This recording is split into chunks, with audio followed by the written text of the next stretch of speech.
poquito es, la concepción es parecida a lo que tenemos del DEA, de Celada, pero presentada en forma un poco diferente, ¿no es verdad? Son las fases del conocimiento del terreno que tenemos que tener, ¿no? Y lógico, aquí empieza un poco diferente la filosofía de lo que ellos proponen, ¿no? Esta guía, la guía del Comité de Grandes Presas Español, y lógico, tenemos que hacer el estudio geológico regional con mucho cuidado, es bien importante, y hacer todo un estudio previo, o sea, de muchas alternativas de cerradas. Esos son sitios de ubicación de las presas para ellos, ¿no? Cerradas, ¿no? Y una vez hemos definido esto, se debe caracterizar la cerrada. Y aquí sí es todo lo que hemos, los pasos diferentes que hemos hablado, los 5 pasos que tenemos son aplicables también acá, ¿ya?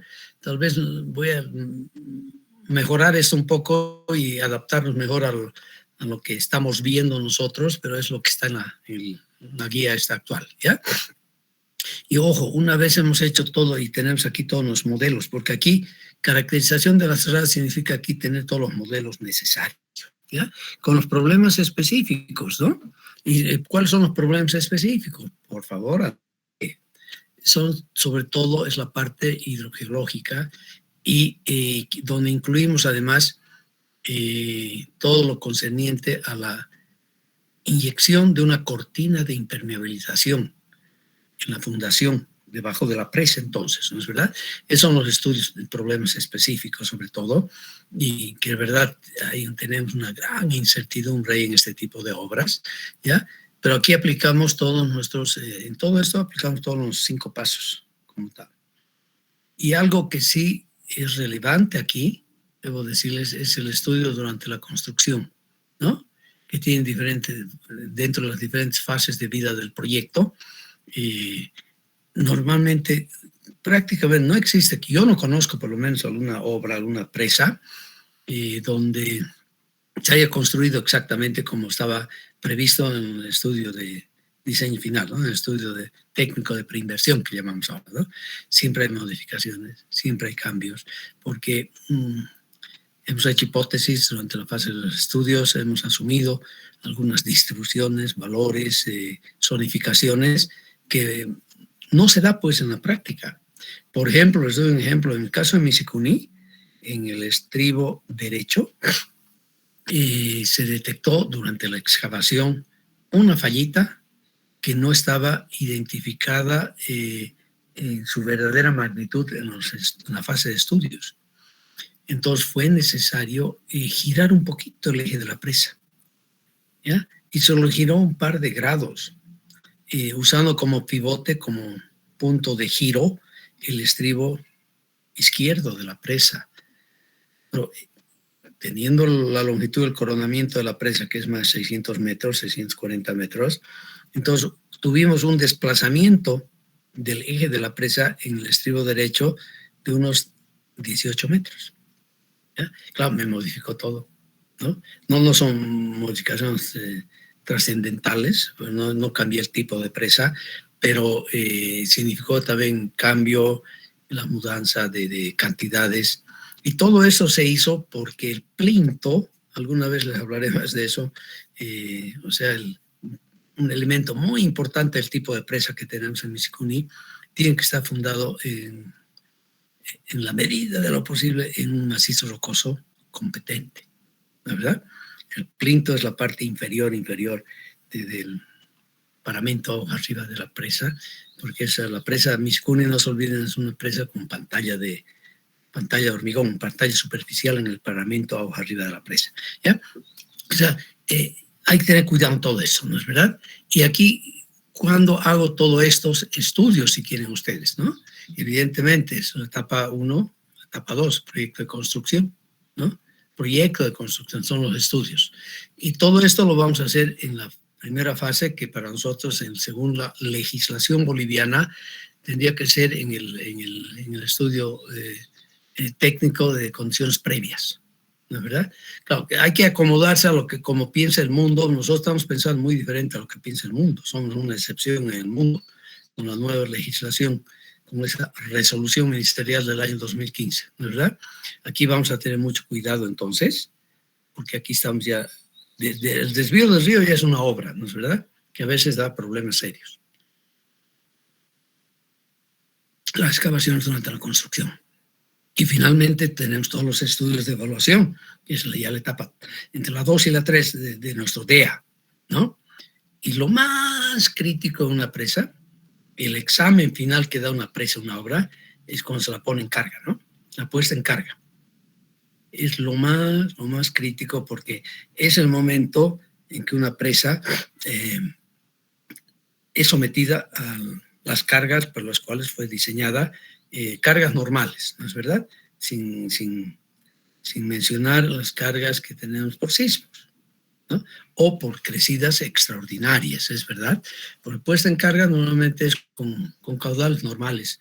Se embalsa totalmente, se llena el embalse está lleno, el nivel de las aguas llegan a la cresta del aliviadero y bueno, si entra más agua empieza a vertirse, empieza a ver la eliminación, desagüe de los excedentes que va a tener la presa, ¿no es verdad? Entonces, esa es la situación más crítica, ¿ven ustedes? O sea que si leen un poquito esto y el informe, digo, la guía, la cosa va a estar muy clara. Cuando hablamos de una presa, bueno, aquí hay un corte longitudinal, digamos, de lo que va a ser la presa, con su futura cresta. Aquí se prevé entonces construir aquí el elemento que me va a ayudar a regular las aguas del río, ¿no es verdad? Normalmente las aguas del río, aunque tenemos otro tipo de dispositivos, eso van a estudiar con el ingeniero, con don Roberto Méndez, sin duda alguna. Pero esos son las 4 principales actividades que vamos a planificar y desarrollar cuando estamos hablando del estudio de un sitio ya prácticamente elegido, la presa como tal. Primero hacemos, como está aquí claramente, todo un estudio de viabilidad, ¿no? O sea, de factibilidad, y hacemos un anteproyecto como tal, ¿no? Que sería el estudio de prácticamente aquí ya de factibilidad, ¿no? Lo que llamamos de factibilidad. Bien, vamos a hacer los sondeos a diamantina, ¿no? De reconocimiento in situ, que son los unos. Y claro, vamos a densificar esto en función a la forma en que va viendo nuestro geólogo que siempre nos acompaña. No se olvide que el geólogo y el geotecnista en todas esas obras son mormones. No se olviden nunca, son mormoncitos. Son tojitos que andan lado a lado resolviendo los problemas, ¿no es verdad? No hay que ser, no hay que dárselas en la vida esta de todólogos, les digo. Yo siempre ando con un geólogo y me encanta trabajar con un geólogo porque además siempre aprendo algo más. El geólogo tiene otra visión, ve las cosas en forma diferente, creo yo. Entonces, sondeos de reconocimiento. Y aquí, permítanme escribir, no sé, voy a cambiar esto, no importa, sondeos. En lugar de reconocimiento, que son de reconocimiento, ya sabemos, entonces pondré mejor a diamantina, ¿no es verdad? Tenemos que usar a diamantina necesariamente. Toma de muestras, bueno, aquí tal vez completaré esto porque si no, medio que no se entiende. Toma muestras, ensayos in situ. Toma de muestras, acabaré de poner esto bien y se acabó el cuento. ¿Ya? Se va a ser bien útil para ustedes. Y después vamos a hacer, evidentemente, zanjas y calcatas. Ya cuando la obra es grande, evidentemente, metemos un pequeño tractor a veces y hacemos unas trincheras para estudiar muy bien cómo está el macizo rocoso por allá o el terreno. Y si hay cuánto de relleno se pueda tener, como se presenta aquí en este caso, todo un relleno coluvial acá, por ejemplo, ¿no? Que, claro, lo vamos a poder detectar a través del sondeo de diamantina. Si se fijan ustedes, aquí no hay que ser tacaño. Hay que usar, no tenemos un parámetro como tenemos en túneles para presas, ¿ya? Pero hay que hacer los ensayos suficientes. Normalmente nos hemos mal acostumbrado acá en Bolivia por efectos de falta de dinero para la preinversión y todo. Decir, hágase un sondeo de diamantina en el lecho del río, en la mitad de la presa, uno en el estribo izquierdo y otro en el estribo derecho. Se acabó. Pero alguna vez no es así, pues. Tenemos que, de hecho, aquí no he puesto, por ejemplo, algo que sí yo pido y que es importantísimo. Incluso yo diría, voy a cambiar esto porque no estoy del todo bien. Porque aquí primero tengo que hacer geofísica. Eso es importantísimo. Miren, está mal esto. Eh, Geofísica, que es la refracción, ¿no? Física de refracción. Yo creo que eso es uno de los elementos que tenemos que empezar con geofísica.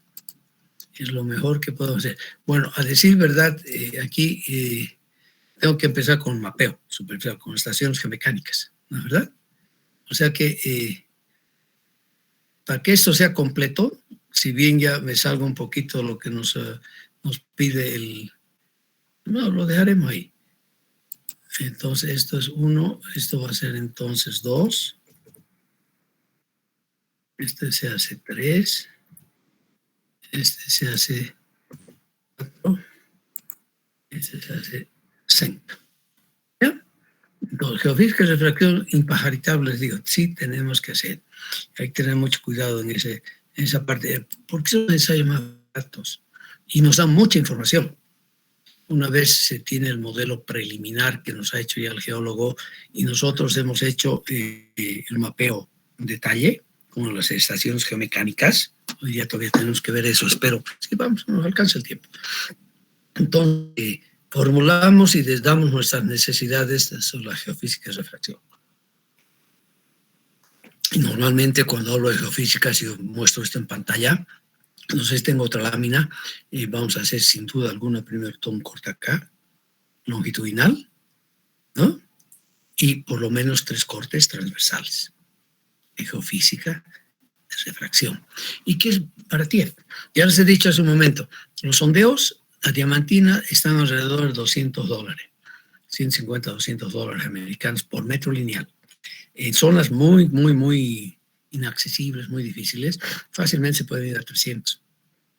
En el caso de la presa, por ejemplo, para el proyecto Carrizal, en el río Pilaya-Camblaya, que es el límite entre Chuquisaca y Tarija, el acceso es tan difícil que se han usado helicópteros para trasladar el equipo de perforación. O sea, se necesitaba equipos de perforación bastante livianos, que tengan sí la capacidad de poder perforar hasta 200 metros por lo menos, y que han sido desacoplados, si quiero, desarmados en cierta medida.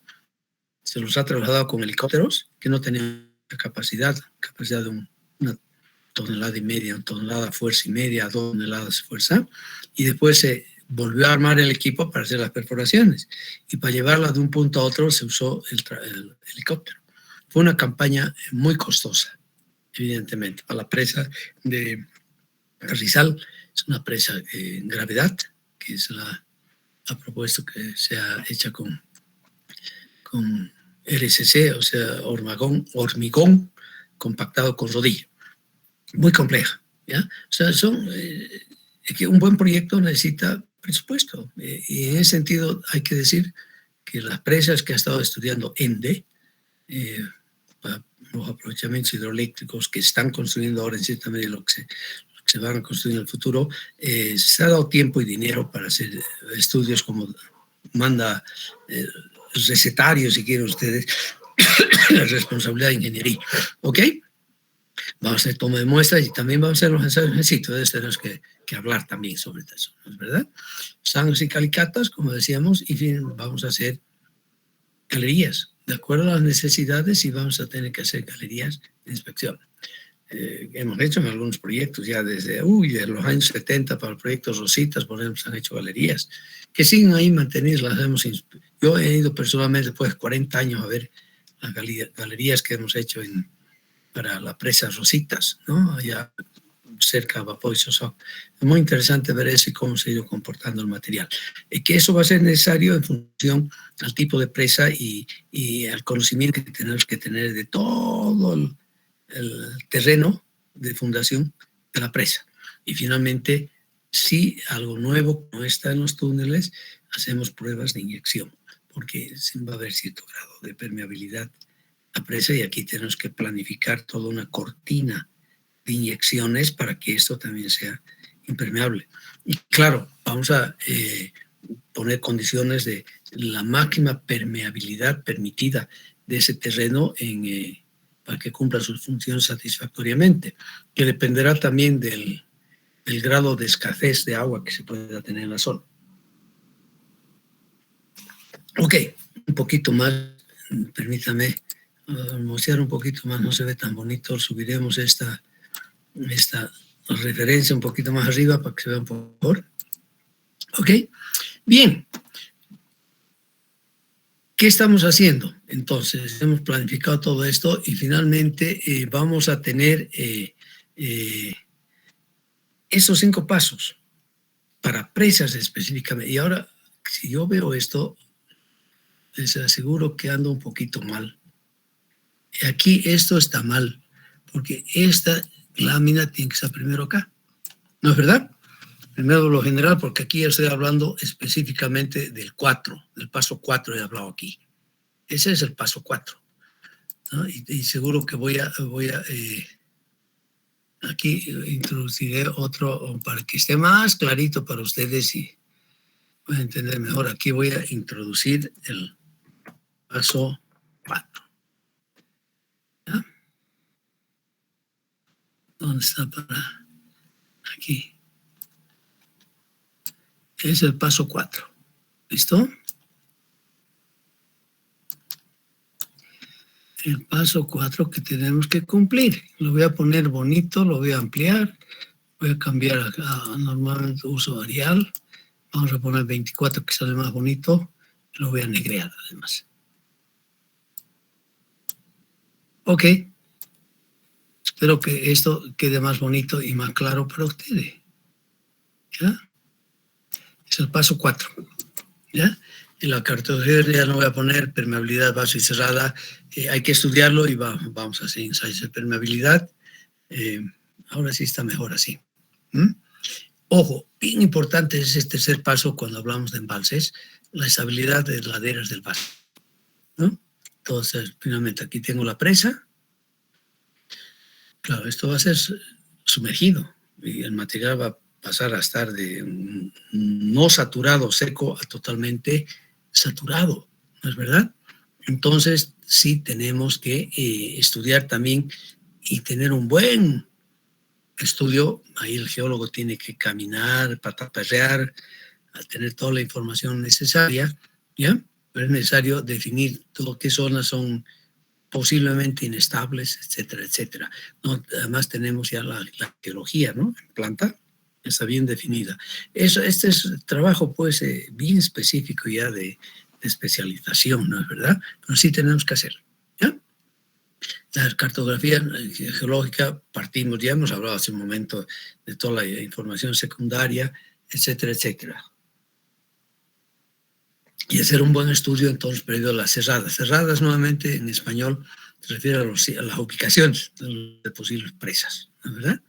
Donde se tiene que estudiar muy bien el terreno para ver qué tipo de presa será más conveniente.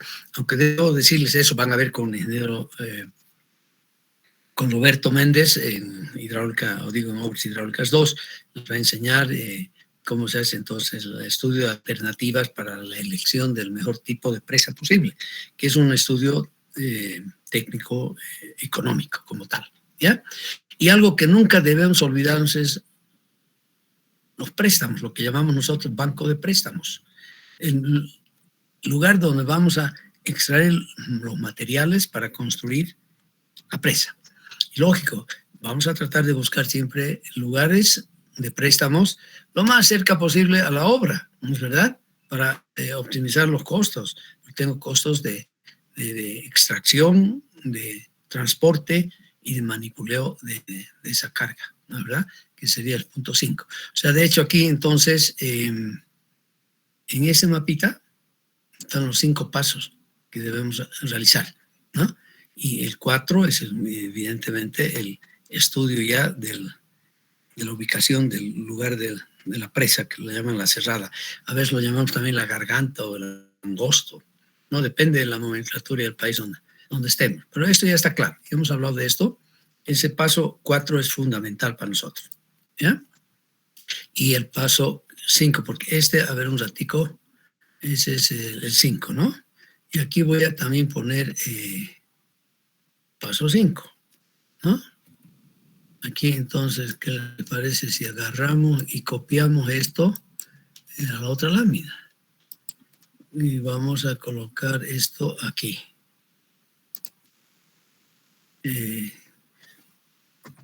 Paso 5. Ay, caramba. Ahorita vamos a ubicar mejor y un poquito lo voy a bajar, ya que esté ahí. Y este es el estudio bien importante que tenemos que hacer necesariamente. Ahí, chiquitito. Bueno, ahí se ve aquí, bueno, se ve, está nomás bien. Y esto sí tiene que ser bien importante, el paso 5, la prospección de proyectos. Y les digo, tenemos ahorita un proyecto, el proyecto La Presa Padilla, donde se hizo un estudio, se estudió muy bien y se definieron la prospección, los sitios de préstamo. Y como, a ver, este es un ejemplo bien elocuente, digo, y bonito, porque me dice, estudie de dónde va a sacar los materiales para su presa. Quizá vamos a hablar de una presa, material suelto, ¿no es verdad? Claramente se ve.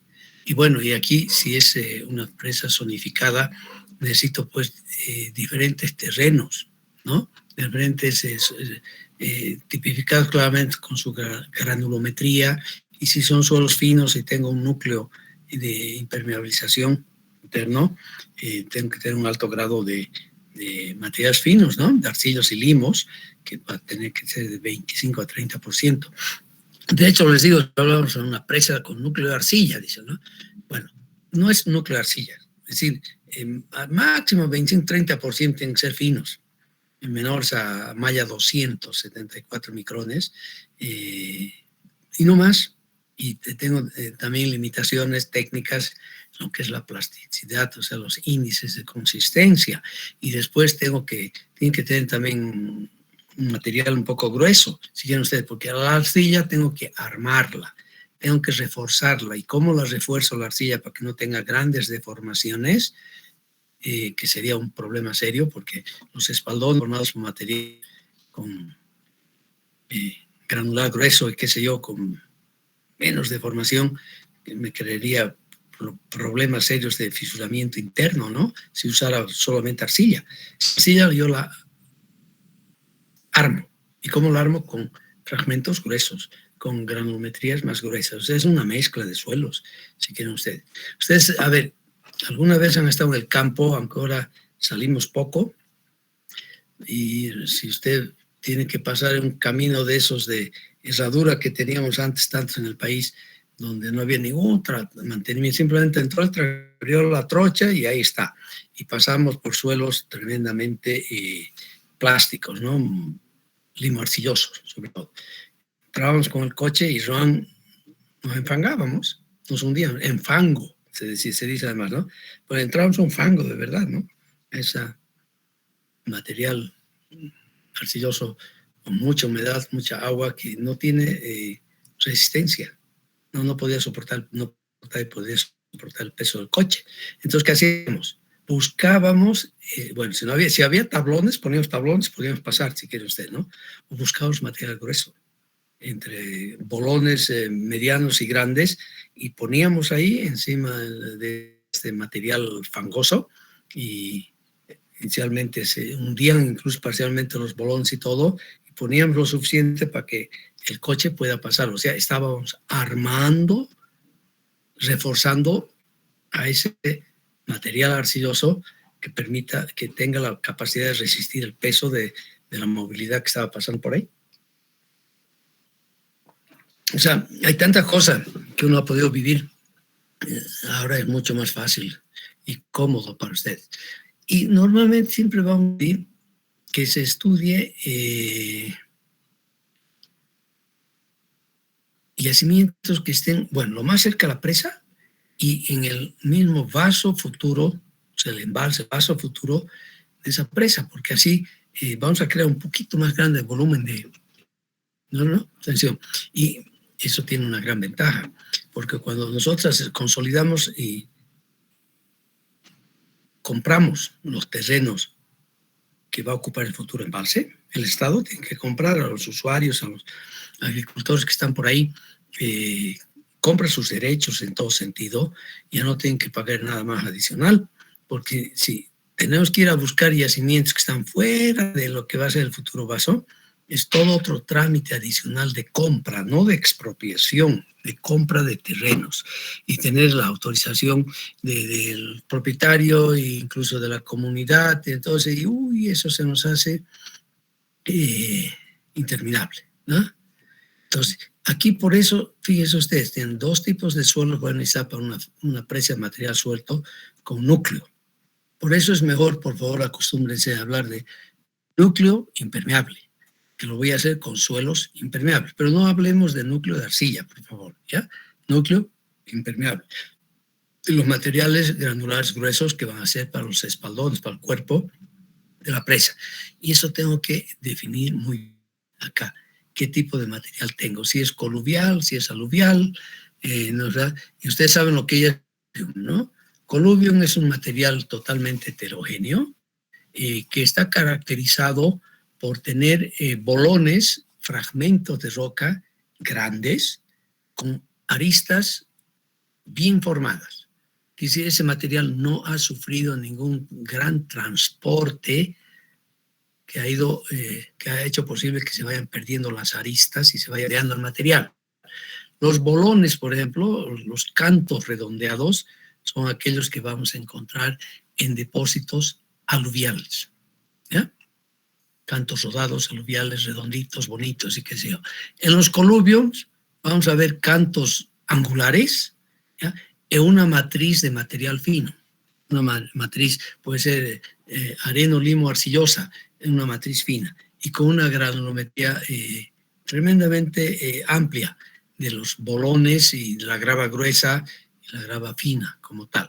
Eso es lo que llamamos coluvium, que es un material entonces que no ha tenido transporte, que prácticamente ha sido simplemente trasladado al lugar donde lo encontramos ahora por el movimiento de una distancia muy pequeña. No ha sido escombros que se van haciendo en una ladera, en un valle, y que poco a poco van bajando y se van depositando, ¿no es verdad? Ese es el coluvium. Material interesante sí, para nosotros, porque podemos de aquí procesar ese material para tener buen material para los espaldones, por ejemplo, ¿no? O sea, no, perdón, aquí me he equivocado porque este es el paso 5. Ven, ahorita bien que mi ojo fue ahí y dijo, cambie. Paso 5, y además ya que he entrado aquí, voy a hacer un pequeño cambio además para que sea más bonito y se vea mejor. Paso 5, ¿no? O sea que si volvemos un ratito aquí, esos son pasos que vamos a tener realmente para estudiar referente a una presa, ¿no es verdad? Todos estos pasos. Cuando hablamos de cartografía geológica, bueno, me estoy refiriendo entonces a tener un buen modelo. Ustedes ya pueden asimilar un modelo geológico que vamos a necesitar. Ok, paso 5. Ya, una vez hemos hecho todo ese trabajo, siempre vamos a tener en cuenta esas características, y esto he copiado directamente el manual, por si acaso ya no he escrito, podría haber simplificado, ¿no? Pero la flojera es la madre de todos los vicios, dice el refrán, ¿no? Bueno, aprendan ustedes de mí, no hay que ser flojo. Yo aquí me declaro evidentemente flojo. Tienen que ser representativas. Importantísimo, deben estar adecuadamente tomadas, ¿no? Y eso significa que una vez yo saco en condiciones óptimas y calidades, tengo que prepararlas muy bien para su traslado, ¿no es verdad? De tal manera que conserven estructura, densidad y humedad natural. O sea, voy a tener que parafinearlas incluso. También rocas, muestras de roca, por favor. Si estoy sacando, estoy viendo que estoy en una zona saturada, ¿no? Donde ya he detectado en el sondeo a diamantina que hay presencia de agua y hay una napa freática, Entonces tengo que preparar bien mi toma. Ya no les he escrito acá, tenemos normas bien específicas, sobre todo ASTM. De eso vamos a hablar en la próxima unidad. No tenemos que respetar normas, ¿no? O sea, guías y laboratorios que nos ayudan, o los técnicos que son del equipo de trabajo de estudio, tienen que conocer eso y respetar. Y el tercer punto, y esto aquí siempre nos peleamos, bien referenciadas. No referenciamos bien nuestras muestras. Y resulta que después de un tiempito no sabemos de dónde han venido.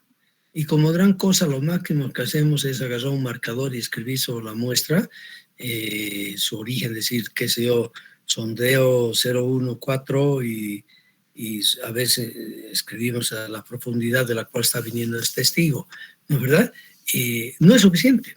Tenemos que tener una referenciación completa, incluyendo, como dice aquí claramente, las coordenadas. Y bueno, topográficas, coordenadas UTM o VGS 84, ¿no? Que tenemos, y tenemos que definir muy bien de dónde viene la muestra. Cuando no se hace ese trabajo, después es muy difícil usar incluso esta información, porque trabajamos nosotros finalmente en gabinete sobre un plano, bueno, ahora sobre una pantalla, si quieren ustedes, ¿no? Ustedes se meten al AutoCAD o al Civil Desk, o todas las herramientas hermosas que tienen y que manejan ustedes ahora. Yo necesito toda esa referenciación, saber exactamente dónde puedo decir que estaba esa muestrita y representarla adecuadamente en mis planos, ¿no es verdad? Tengo que tener entonces todos los datos necesarios, ¿no? ¿De acuerdo? Y todo lo que tenía cuando saqué la muestra. O sea, hay que cuidar mucho. Esos 3 puntos son condiciones para la toma de muestras, resultan ser muy importantes. Aquí busque el anexo 2 y para algunos datos para la toma de muestras. Bien, una vez hemos hecho todo esto y estamos todavía planificando nuestro trabajo, ¿no es verdad? Y esas son mis recomendaciones para ustedes. Primero, hay que redactar muy bien las especificaciones técnicas, que sean completas, ¿no? Porque, de hecho, yo les digo, hay empresas especializadas que hacen el trabajo geotécnico, y no son muchas. Últimamente han aparecido varias, les digo, pero, bueno, me reservo, no quiero calificarla a ninguna, pero hay buenas y hay malas, ¿no? Hay buenas y regulares y malas, diría yo, como sea, ¿no?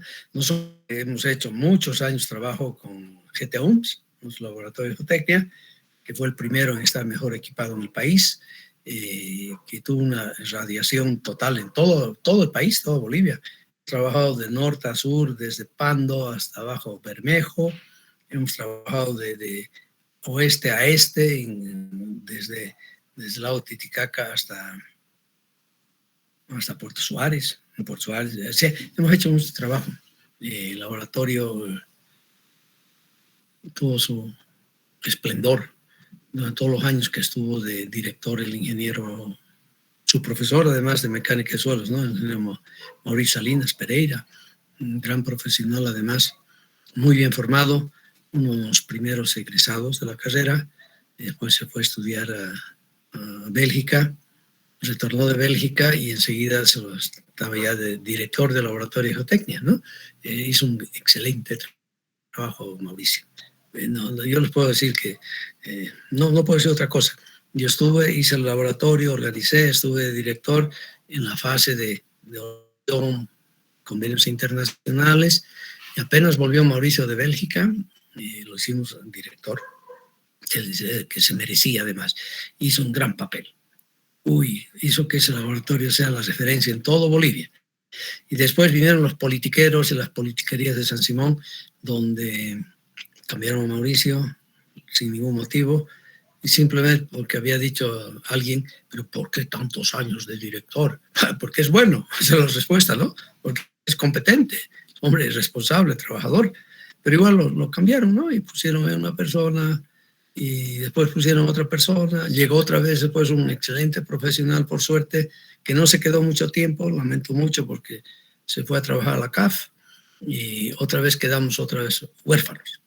¿no? Yo sigo participando, trato de cuidar un poco que eso funcione, pero es muy difícil en las condiciones actuales que imperan en San Simón. Pero no perdemos las esperanzas de volver a nuestro sitial. Entre tanto, hay muchos laboratorios, ¿ya? Hay que invitar siempre un par de laboratorios, ¿no? Uno tiene que buscar el mejor servicio posible, el mejor estudio posible, empresas que tengan técnicos competentes, equipos adecuados, equipos modernos, ¿no? Y bueno, que tengan un buen currículum también, ¿no? So, vamos a invitar a algunas empresas para que hagan ese trabajo. Son empresas que se contratan ya sea para diseños, para la fase de preinversión de estudios y también para la construcción. Empresas que se han especializado. Actualmente en Cochabamba, por ejemplo, hay 3 empresas que yo las veo que son las que más trabajan y están vigentes. Una empresa que no tiene nada que ver con San Simón, en el sentido que no han sido formados en San Simón, aunque muchos de sus técnicos son formados o son atraídos de gente que se ha formado en San Simón. Es la verdad que casi todos han sido formados en la Tamborada, en la QT-UMS. Hay 2 empresas específicas que son de gente que ha trabajado o una empresa en sí, que ha trabajado, que se ha formado desde el principio en laboratorio, que debe ser la mejor equipada ahorita en el país, creo yo. Y hay otra empresa también de otro egresado boliviano, de cochabambino, de San Simón, San Simoniano, que también hace muy buenos trabajos, ¿no? Entonces, enseguida usted va a la Cámara de Comercio o la Cámara de la Construcción y encuentra la lista de empresas que usted puede invitar para los trabajos, para los estudios geotécnicos, sobre todo de campo, y también de interpretación, ¿no? Bien, yo recomiendo cuando hacemos redactamos las descripciones técnicas para los estudios geotécnicos necesarios, que de hecho han visto, necesitamos saber a dónde vamos, el horizonte, si no, no podemos definir qué queremos que nos hagan, ¿verdad? Pero sí es necesario y recomiendo yo que usemos las guías que ha editado la Administradora Boliviana de Carreteras, que son una traducción de las americanas, pero no sé si tienen permiso de la ASTM, de la Sociedad Norteamericana de Ensayo de Materiales, ¿no? ASTM. Hay que usarlas. Y esto también ustedes, si no les han dado todavía esta información en las materias respectivas, ustedes pueden encontrar en la hoja web de la ABC, ¿ya? Y en el caso de rocas, evidentemente, sugiero yo usar las normas, las guías metodológicas de la Sociedad Internacional de Mecánica de Rocas, ¿ya? Bueno, mi segunda recomendación es soliciten siempre a varias empresas, ¿no? Para tomar la mejor elección, de acuerdo a los antecedentes, hagan una meritocracia, califiquen muy bien a la empresa que vean su presupuesto. Ojo, lo barato a veces cuesta muy caro, ¿no? Eso hay que tener en cuenta también. O sea, siempre hay que ver, yo pienso que hay 3 criterios para hacer la elección de una buena empresa. Hay que ver su experiencia, lo que ha hecho, bien documentado además, ¿no? Y después personal que está ofreciendo para ejecutar los servicios. Y un tercer elemento es costo, evidentemente, ¿no? Más su metodología. Tal vez son 4 entonces, perdón, a ver, rectifico, anótense bien. Esa experiencia de la empresa, que ha hecho, como ha hecho sus antecedentes, ¿no? Personal que tiene, metodología que ofrece, nos narran y hacemos cuando se hace una oferta, se escribe muy bien cómo quiero yo hacer ese ensayo, qué voy a usar, qué norma estoy usando, qué equipo tengo, cómo voy a usar el equipo, etcétera, etcétera. Eso es la parte esa de cualquier oferta. Y finalmente el costo. Y hay que saber ponderar esto. Yo les digo que una ponderación razonable es dar a la parte de antecedentes, de metodología y de personal un peso de un 70% y el costo un 30%, ¿no? Porque tenemos que trabajar siempre en el campo de lo que llamamos la meritocracia y los antecedentes de esa empresa. Eso no quiere decir que se quieren excluir a las empresas recientes de su reciente creación. Algunos de ustedes querrán hacer su empresa también y seguir adelante. claro que empiezan en una posición de desventaja, ¿no? Porque no tienen la experiencia que tienen otras empresas. O sea, hay que tener mucho cuidado en eso, pero siempre son esos 4 criterios que debemos de calificar. ¿Ya? Bien, entremos a lo nuestro.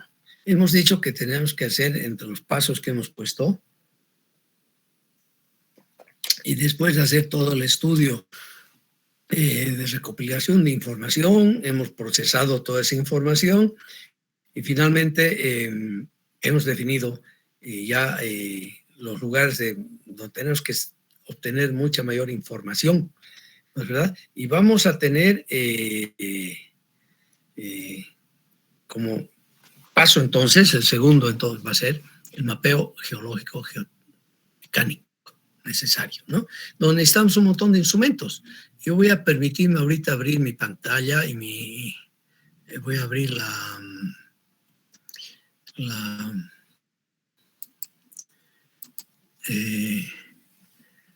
mi cámara para mostrarles un par de instrumentos que usamos, porque no he sacado una fotito para poner en la presentación, pero sin embargo los voy a mostrar.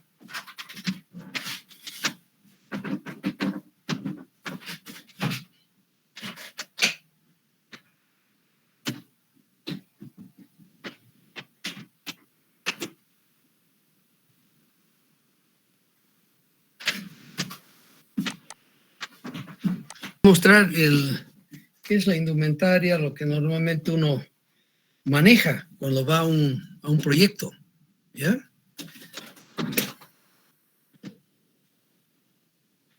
Ok, tienen ya mi imagen, espero. Yo voy a sacar esto de acá. Y bueno, he sacado la lista, evidentemente, pero básicamente cuando vamos al campo, hay algunos datos en las próximas láminas, pero lo primero que hacemos es llevar la brújula de Clark. La brújula de Clark. ¿La pueden ver? ¿Tienen imagen? ¿Mi imagen? Sí. Un poco pequeña, no importa, pero entonces eso es, de hecho, una herramienta fundamental. Los geólogos usan la brújula Branton, que les da también datos, pero mucho más cogido, vamos a hablar de eso, ¿no es verdad? Entonces, usamos nosotros nuestra brújula, ¿ya? Es una brújula, si usted se fija, tiene, vamos a cruz magnética, y tiene un ojo de buey, que lo ven aquí, el ojo de buey, que me permite el plano horizontal, ¿no es verdad? Y esta lengüeta me va a ayudar a medir la inclinación, lo que llamamos el buzamiento, ¿no es verdad? Y aquí, si ven ustedes aquí en la roseta, en ese otro lado, donde voy a leer, fíjense aquí, dedo, el buzamiento. O sea, nosotros aquí medimos el ángulo de dirección con la, está eso, es un sexagesimal, ya no sé cómo tengo que mostrarle, aquí está bien, ¿no es verdad? La brújula es fundamental. Es un instrumento para hacer nuestros trabajos en el campo. La brújula de Clark, C-L-A-R, simplemente. Fue desarrollada por un profesor austríaco para el campo. Ahora tenemos la mecánica. Existen las electrónicas, ¿no? Que usted va, coloca, mide, aprieta el botoncito y se activa el dato. Se llega a la oficina y un otro instrumento fundamental es el martillo de Smith. Esto, ustedes ya han debido ver este martillo en hormigones. Lo usamos también, hay un martillo para martillo especial. Aquí van a poder leer, dice Geohammer, es el martillo especial para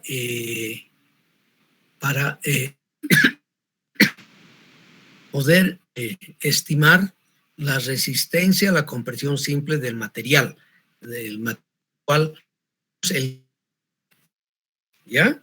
Aquí tenemos en sí todo ese sistema. Aquí adentro hay un sistema, no sé si preparo alguno para que lo explicarles un poquito más, un sistema de un resorte especial. Aquí hay un vástago, un dispositivo que es disparado con una energía determinada sobre la roca que estoy estudiando, la superficie que estoy estudiando, ¿de acuerdo? Es la superficie, supongo que es este plano, ¿no?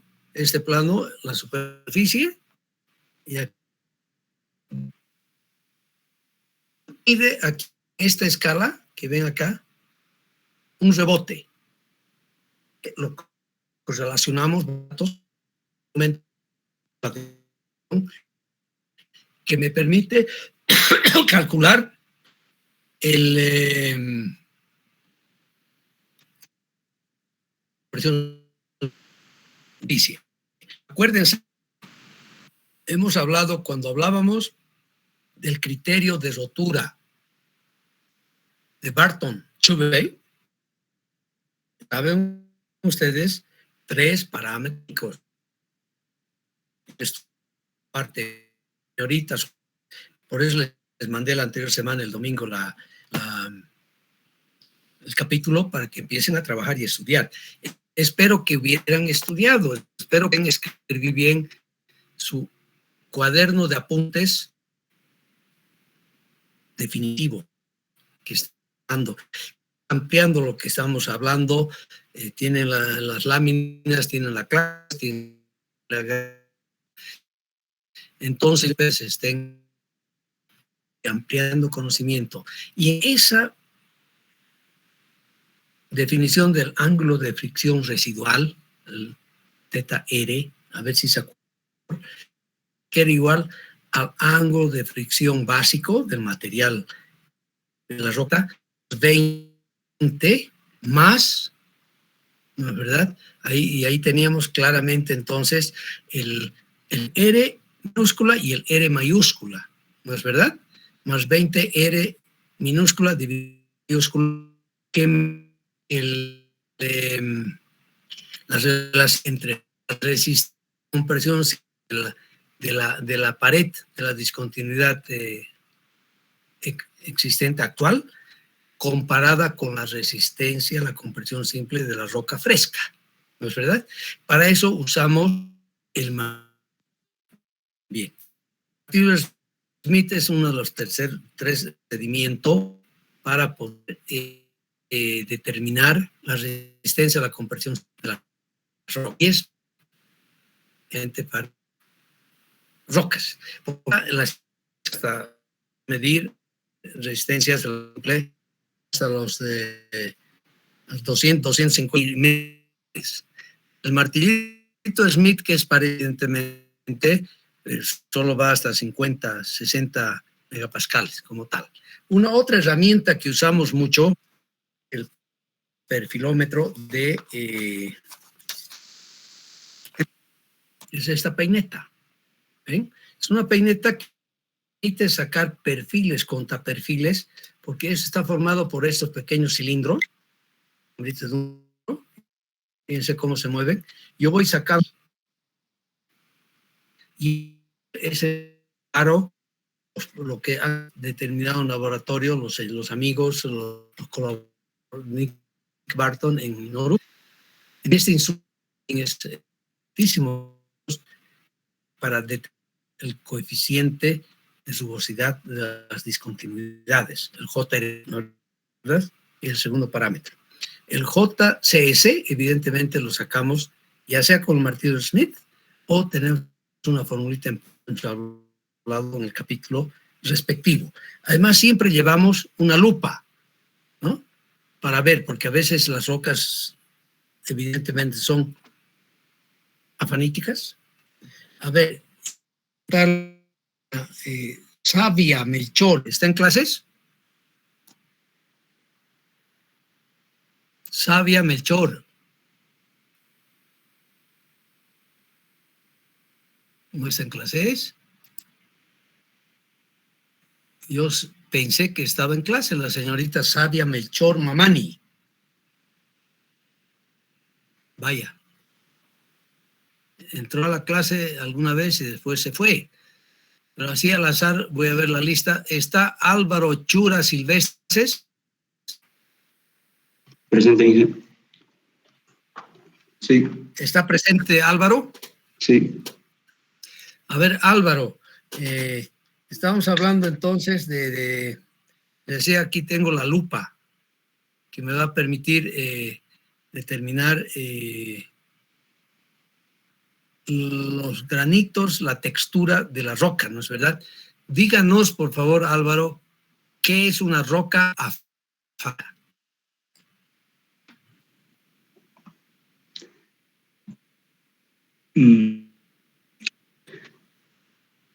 Afanítica sería, digamos, de una rugosidad tal vez alterada, no sé. No. Un poco está con que estamos hablando de rugosidades, por eso usted ha asociado esto. Desde el punto de vista de su análisis, está bien, pero afanítica quiere decir una donde con el ojo no vemos los cristalitos de los minerales. La palabra fanítica es del fanero. Faneros es visible en griego. No, yo no sé nada de griego. Estudiar el griego, pero no sé nada de griego, ¿no? Eso es afanítica. Y ¿verdad? En ese caso, entonces, afanítico quiere decir roca afanítica. Es aquella donde no podemos ver los cristales del acuerdo. Para ello, tenemos una lupa, ¿verdad? Yo tengo aquí una lupa medio electrónica que también usan los joyeros, que me permite hacer ampliaciones de ver si se puede ver bien el granito. O sea, siempre manejamos además una lupita, ¿verdad? Como instrumentos básicos, ¿no? Y además usamos también un GPS. Bueno, ya lo tengo ahí. Tengo varios GPS. En ese entonces teníamos que tener un GPS especial. Pero ahora les digo que con el aparatito, todos nosotros tenemos ahora un diablo, ¿no? Llamado celular. Muchas aplicaciones. Es impresionante lo que, por ejemplo, ya no usamos en GPS un posicionamiento con los aparatitos que teníamos antes, porque tenemos una aplicación en el GPS que me da las coordenadas con mucha exactitud, evidentemente, más o menos 3, 4 metros. La altura es lo que varía siempre, ¿no? Eso es menos preciso, pero con X y Y yo puedo poner exactamente el lugar donde estoy, ¿de acuerdo? O sea, tenemos entonces herramientas. Llevar mi wincha, tengo que llevar porque necesitamos medir distancia, separaciones, herramientas básicas que hacer como tal, ¿ya? Aparte de llevar el martillo de Smith, ¿no? O sea, tenemos todas esas herramientas entonces que nos permite hacer el mapa. Me voy a volver a compartir pantalla y vamos a seguir adelante. Entonces, vamos rápidamente entonces las herramientas. El martillo de geólogo, ya nos he mostrado martillos, ¿no? A veces usamos hasta un martillo normal. El esclerómetro martillo Smith, eso les he mostrado. Bueno, flexómetro, cinta métrica de 5 a 10 metros. De hecho, también usamos esa cinta, hay que tener una buena cinta para poder medir.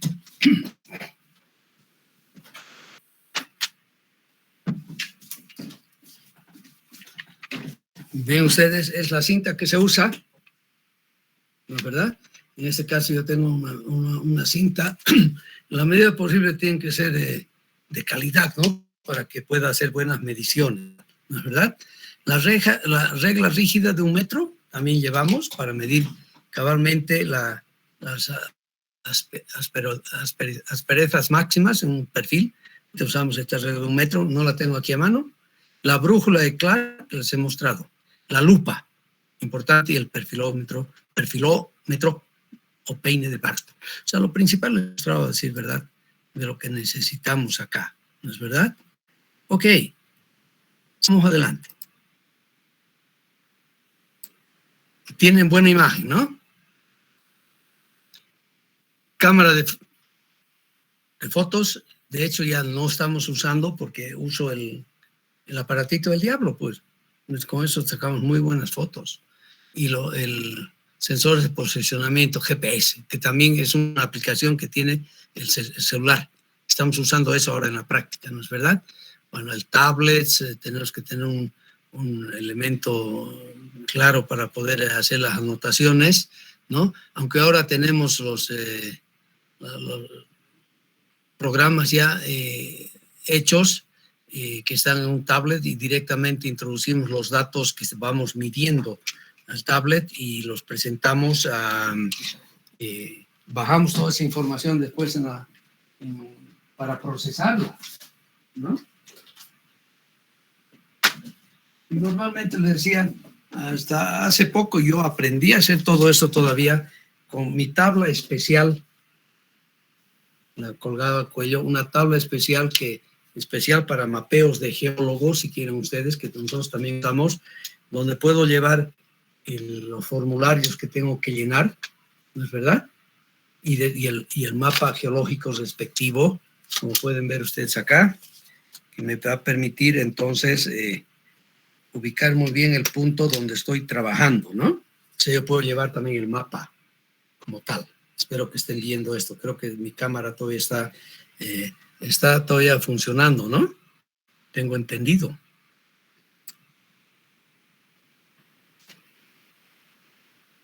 No, ya estoy haciendo disparates acá. Bueno, sigamos entonces. O sea, tenemos que llevar todos esos instrumentos para hacer nuestro mapeo, ¿no es verdad? Blog, cuaderno. Hay que prepararse bien para ir al campo, ¿no? Porque cuando uno entra y hace su trabajo y hasta acabar. Y peor todavía si son lugares remotos donde se tiene que caminar mucho para poder llegar hasta el lugar. Usted aquí toda la recomendación. Muestras con etiquetas y aquí en la etiqueta tengo que poner los 3 elementos, digo, información básica de la cual hablábamos cuando hablábamos de la toma de muestras. Llevamos nuestro chaleco, mochila, gafas de protección, casco, guantes, ropa resistente al agua, nos puede llover todavía, botas de seguridad, botiquín, vituallas. Claro, aquí ya no he puesto las medidas de bioseguridad del COVID, ¿no? Que espero que ya se vayan, ¿no? Aunque es verdad que en el campo, en la ciudad, nos hemos acostumbrado a usar el barbijo, ¿no? La mascarita. En el campo, ves, como estamos solos, son 2 o 3 personas al aire libre, verdad que no es tan fácil contagiarse, a no ser que uno de los del equipo estén contagiados, ¿no? Ok, entonces, con todos esos instrumentos, voy a tratar de poner fotitos acá para que esté más completo, vamos a empezar a recolectar todos esos parámetros en la estación geomecánica respectiva, ¿ya? O sea, la resistencia a la compresión simple a la roca intacta, ¿no? Necesitamos sacar, lo vamos a hacer con el martillo Smith, normalmente, la dirección de buzamiento de las discontinuidades y familias de discontinuidades. Esto lo hacemos con la brújula de Clark, ¿de acuerdo? Y de hecho, ustedes buscan, hay gente muy hábil que maneja y navega también. Hay una aplicación y si no, yo no la tengo en mi cabeza, me voy a preguntar a uno de los ingenieros que me dé la aplicación para que ustedes puedan bajarla y puedan tenerla instalada en su celular, ¿no? Para poder hacerla, ubicarse y además bajar la aplicación para tener la brújula de Clark. Y usted puede elegir entre brújula de Clark y brújula de Branton como tal. Vamos a medir el espaciamiento entre las discontinuidades, las familias diferentes, su persistencia, vamos a definir enseguida lo que es, o sea, las discontinuidades, la apertura. Cuando hablamos de una discontinuidad natural, estamos hablando de 2 paredes, ¿no es verdad?, que se juntan y que pueden estar separadas. y parámetro muy importante para hacer después procesarlas y hacer la clasificación del macizo rocoso. Tenemos que ver la rugosidad con la peineta de Barton o con la regleta, si hay relleno o no hay relleno. Vamos a estudiar el grado de intemperismo de las paredes, sobre todo con el martillo de Smith, y tenemos que ver la presencia de agua, ¿ya? Esos son los parámetros que tenemos que recolectar entonces, y para eso tenemos formularios, pues. Para eso tenemos formularios. Les voy a presentar algunos que usamos para resolver estos problemas. Como estoy con la cámara abierta, aquí les muestro entonces el formulario respectivo, donde introducimos todos los datos importantes. Proyecto, ubicación, con el GPS he sacado su ubicación, tengo que anotar toda esa información, la fecha, quién interpreta, qué sistema estoy usando, a qué altura estoy, y hago una pequeña descripción geológica y descripción de la roca también en este formulario. Ojo, cuando hacemos ese trabajo, tenemos que tener esos formularios como lo hemos llenado en el campo, ¿ya? A no ser que estemos con un tablet, donde todo ya esté programado, ¿verdad? Donde introducimos los datos. Pero lo que se registra es inamovible, eso es importante. Aquí puede hacer chanchullo. Aquí no podemos inventarnos datos y después decir, fui al campo y saqué estos datos, ¿no? Sí, ustedes están siendo formados, espero, también en el marco de la ética, ¿es verdad? De la responsabilidad civil y profesional. Ética es bien importante. No se puede mentir. No se puede presentar una cosa que uno no ha hecho. Unos 5 años me tocó revisar el diseño, el trabajo, la investigación geotécnica para un puente en el Chapare. Y bueno, leí el informe geotécnico y me llamó la atención porque vi algo que ya había visto antes, ¿ya? Y me puse a pensar y revisar otros proyectos y resulta, ustedes no pueden creer, pero es verdad, que copiaron o presentaron, mejor dicho, el informe del estudio que se había hecho para otro puente en otra parte. Lo presentaron como si hubiera sido trabajo inédito, hecho a medida, como yo llamo, específicamente en el lugar donde estaban estudiando el emplazamiento del puente. Oiga, eso es un delito, ¿no es verdad? Se llama falsedad material e ideológica, que está en el Código Penal, además. O sea, no se puede hacer eso. No, entonces, aquí tenemos que tener todas las pruebas y demostrar que hemos hecho todo el trabajo de muy buena fe, como tal. Hablemos de la roca intacta, con resistencia a la compresión simple. Y aquí les muestro un martillo, exactamente, no el mismo que les acabo de mostrar, pero su hermanito, si quiere, porque los martillos son de industria italiana, donde aquí se está haciendo el estudio respectivo para sacar la resistencia a la roca intacta, ¿no es verdad? Donde registramos el rebote y una vez hemos registrado el rebote, de ahí vamos a aplicar unas curvitas de vibración para sacar la resistencia a la compresión simple. Un segundo elemento que usamos a veces en el campo es esta clasificación por grados que hace la Sociedad Internacional de Mecánica de Rocas, que ya viene del año 80-81, ¿no es verdad? Donde además usamos una navaja, una cortaplumas, martillo, o sea, el cateador, ¿no? Martillo del geólogo. Y aquí están más o menos los rangos que nos dan, que son bien amplios, que para los efectos y para lo que estamos buscando en nuestro estudio van a ser suficientes. Y nos definen aquí 7 grados, cuando es extremadamente débil y se puede penetrar con el dedo, y aquí me da una identificación de eso. A ver, nos ayuda, y hay que anotar también esta información, ¿no? Resistencia a la compresión simple muy baja, de 0.25 a 1 megapascal. O sea que es prácticamente el límite con los suelos, ¿no? Muy débil, deleznable bajo golpes fuertes. Bueno, aquí está toda la descripción en un R1 que tendría una resistencia a la compresión simple de 1 a 5 megapascales. Y así vamos definiendo y lo que se puede hacer. Un R2, por ejemplo, sí se puede cortar con dificultad con una navaja fina, ¿no? De esas que ustedes ya también alguna vez han usado, Es la navaja Pictoric de origen suizo, ¿no, verdad? Es la navajita, ¿ves? Aquí les muestro mi navajita, la navaja que siempre lleva al campo, ¿no? Que me sirve para pelar mi naranja, cuando hay naranja, para cabalmente aplicarla para determinar la resistencia a la compresión simple, y seguramente alguna vez me puede servir para defenderme de algún animal, ¿no? Extraño que aparece ahí, ¿verdad? Pero usamos siempre la navaja. Es una herramienta que el que trabaja y el que va al campo siempre la tiene disponible, que va a ser muy útil, ¿no? Y para muchos puede abrir finalmente una lata de conservas y qué sé yo. O sea, navaja, buena navaja, siempre usamos el trabajo. Pues y así sucesivamente, ¿no es verdad? Y aquí esto sí es bien importante. Cuando llegamos, por ejemplo, ya a R4, por ejemplo, si es una roca resistente, se necesita más de un golpe con el martillo geológico para romper la muestra.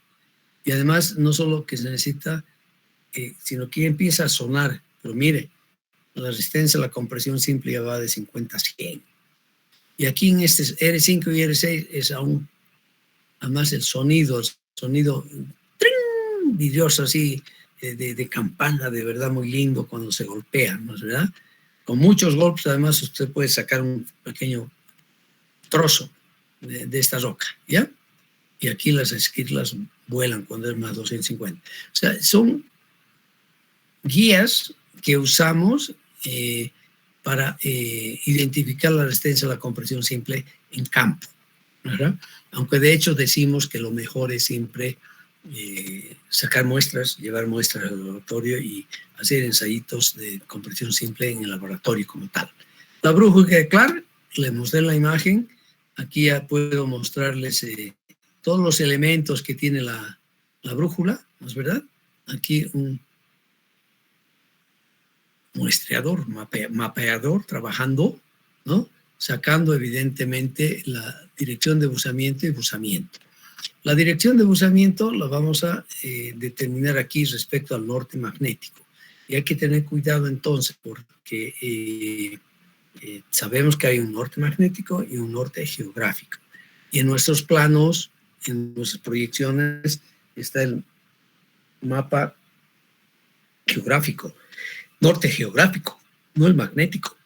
Y tenemos que tomar en cuenta entonces esa declinación que hay. Normalmente esa declinación la podemos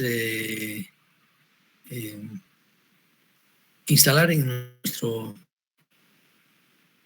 nuestra brújula de Clark para que la medición que hagamos ya sea directamente no la magnética, sino la geográfica, ¿no es verdad? O sea, tenemos ahí un botoncito, que no lo veo aquí, de Edgecourt. ¿Dónde está el botoncito acá? Permite instalar bien aquí el círculo donde están los grados, las divisiones de los grados, ¿no? Bien, o sea, creamos entonces, lo había dicho hace un momento, el plano horizontal, tengo que crearlo definitivamente, y lo hago rápidamente con la precisión aceptable para nuestros fines, con este ojo de buey, ¿no es verdad? Entonces, hacemos de que la burbuja de aire, entonces, aquí, este ojo de buey tiene está lleno con fluido, que es el aceite, y nosotros lo que hacemos es hacer de que la burbuja entre aquí al círculo que se tiene. Ya tengo el plano horizontal, debo tener siempre un plano horizontal para medir. Y la lengüeta la apoyo a la superficie que estoy estudiando, ¿no es verdad? Y definitivamente, una vez puesto la brújula de Clark en posición horizontal y la lengüeta muy bien apoyada al plano que quiero medir, entonces aquí simplemente agarro y puedo leer la dirección de buzamiento.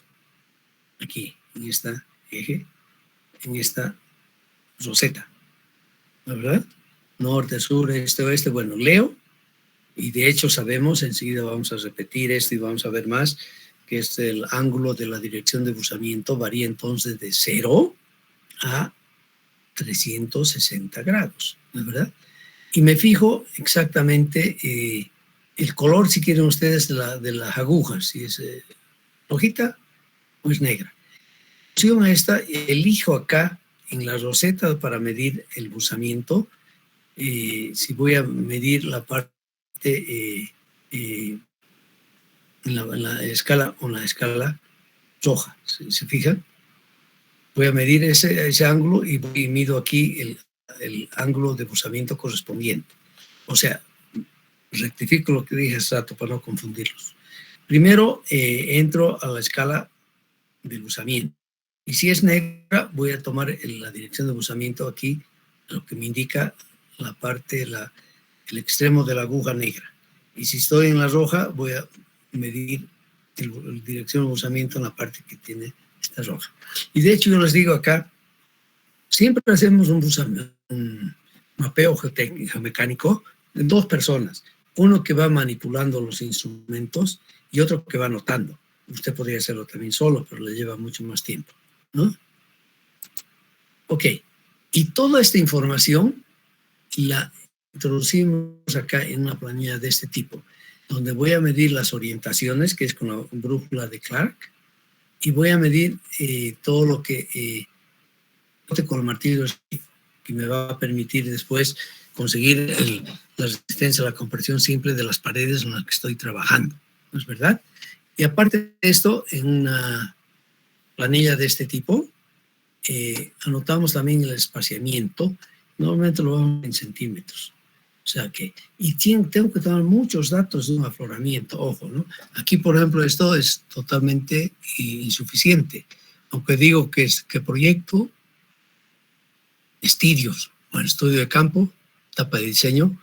Aquí más que estudio de campo puede ser estudio de campo de factibilidad, diseño final, localización, estribo derecho, la presa Carachimayo, y aquí están las coordenadas, ¿no? Eso es lo mínimo que tengo que colocar. Y aquí voy colocando abusamiento y dirección de abusamiento. Normalmente vamos a tener varias familias de discontinuidades, ¿no es verdad? Y hemos dicho en capítulo 3, hemos hablado un poco, no, en el 2, bueno, sí, en el 2, cuando hablamos de las estructuras geológicas, normalmente las rocas sedimentarias, y es lo que abundan en todo nuestros Andes, nuestra cordillera occidental y cordillera oriental, tenemos rocas sedimentarias, sobre todo paleozoicas, desde el paleozoico y desde el ordovícico, ¿no? Hace 570 millones de años, más o menos. Y estas rocas, hasta el presente prácticamente, o sea, hasta todo el terciario, el neógeno, el paleógeno, toda esa parte, son rocas donde se presentan generalmente 3 familias de discontinuidades, ¿no? Y siempre vamos a tener la estratificación y otros 2 sistemas de discontinuidades que son aproximadamente ortogonales. Fíjate, en esta foto siempre se hace una fotito cuando se tiene una estación mecánica, ¿no es verdad? Aquí faltó evidentemente escala, pero la escala después usted la puede sacar de acá. Bueno, pero aquí claramente pueden ver que son los estratos, que son los que tienen una persistencia muy larga, ¿no es verdad? Y aquí además vemos aquí un plano frontal, que es casi paralelo a la foto, que va a ser un sistema de discontinuidades. El primero, que lo podemos llamar K1 o J1. Y después van a ver que aquí hay otros planos. ¿Se fijan? Que evidentemente son casi ortogonales, que va a ser el K2 como tal. ¿De acuerdo? Siempre tenemos 3 o más de 3. En un otro formulario, podemos construir nosotros, preparar nuestros formularios, podemos poner aquí, considerar un cuarto sistema de discontinuidades que va a ser más aleatorio, ¿verdad? O sea, aquí sí he considerado esto, por ejemplo, ¿no? Y aquí con el martillo Smith también, ¿no? Aquí está el cuarto, perdón, no, está el cuarto, suficiente con 4. Aquí no hemos encontrado nada, por lo tanto no se coloca nada, ¿no? Te deja abierto. Y aquí indico la dirección en la cual se han hecho las mediciones o sea, la posición del martillo respecto a la superficie. Aquí fue perpendicular a la superficie, ¿no es verdad? ¿Ah? Aquí también, bueno, es perpendicular a la superficie, pero esa superficie era vertical. O sea, aquí trato de dar la indicación de qué tipo de superficie he podido medir, porque eso sí es importante, ¿no?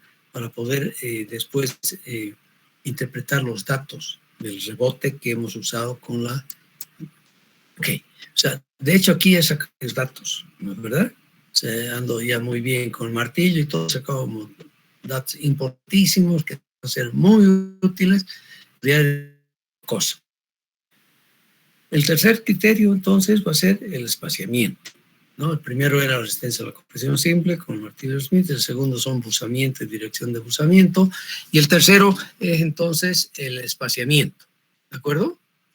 Aquí estamos bien claritos con el espaciamiento. Nos sigamos nomás con esto.